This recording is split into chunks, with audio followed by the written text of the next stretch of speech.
Bonjour, bienvenue dans cette nouvelle capsule vidéo sur la Révolution française, toujours dans le grand 1 et le grand C, le petit 3, la suite de la terreur. Après la mise en place et des mesures radicales, voyons que les résultats ne se font pas attendre. Dès 1794, la République est victorieuse sur tous les fronts. Les armées ennemies sont repoussées hors des frontières. Deuxième élément, l'ordre est rétabli dans les provinces face au soulèvement fédéré. Et enfin, le soulèvement vendéen est écrasé. Ce qui implique que l'on va remettre en cause cette terreur. Face à ces victoires, donc, les montagnards se divisent. On a d'abord les indulgents, derrière Danton et Desmoulins, qui demandent l'arrêt de la terreur, qui n'est plus justifiée selon eux. On a Robespierre et ses partisans qui souhaitent la poursuivre, cette terreur. Et enfin, on a un groupe plus radical, les Enragés, qui est conduit par le journaliste Hébert, qui souhaite son renforcement. Robespierre va parvenir à faire exécuter les uns et les autres entre mars et avril 1794. Puis il tente d'établir une dictature personnelle, mais les conventionnels, les députés de la Convention, qui craignent pour leur vie, le font arrêter et le font guillotiner le 10 Thermidor en deux, soit le 28 juillet 1794.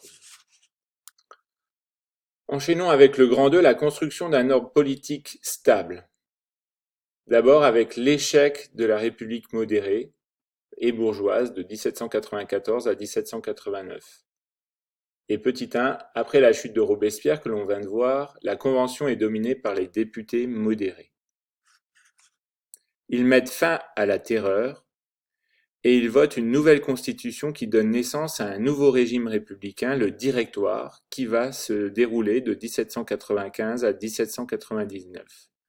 Comme ils se méfient du peuple, ils rétablissent le suffrage censitaire, c'est-à-dire la possibilité de voter à partir du moment où on paye un certain niveau d'impôt. Le pouvoir exécutif est alors confié à 5 directeurs et 2 assemblées élues au suffrage censitaire qui se partagent alors le pouvoir législatif.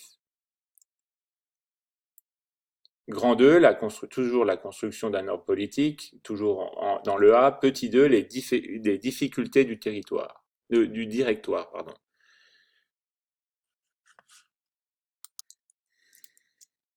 Donc ces difficultés s'organisent autour de 2 éléments.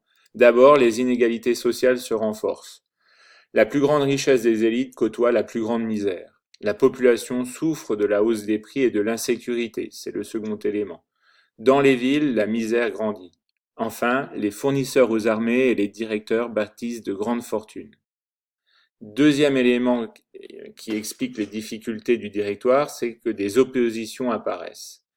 Une partie des Français souhaite le retour de la monarchie. C'est ce qu'on appelle les royalistes. Les Jacobins veulent rétablir la terreur. C'est les anciens sans-culottes et les montagnards.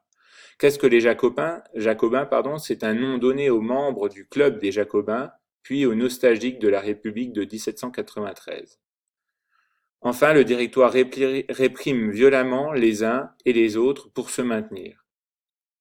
Les Thermidoriens sont même obligés, les Thermidoriens ce sont donc les députés de la Convention qui restent après le coup d'État de Thermidor où Robespierre est arrêté.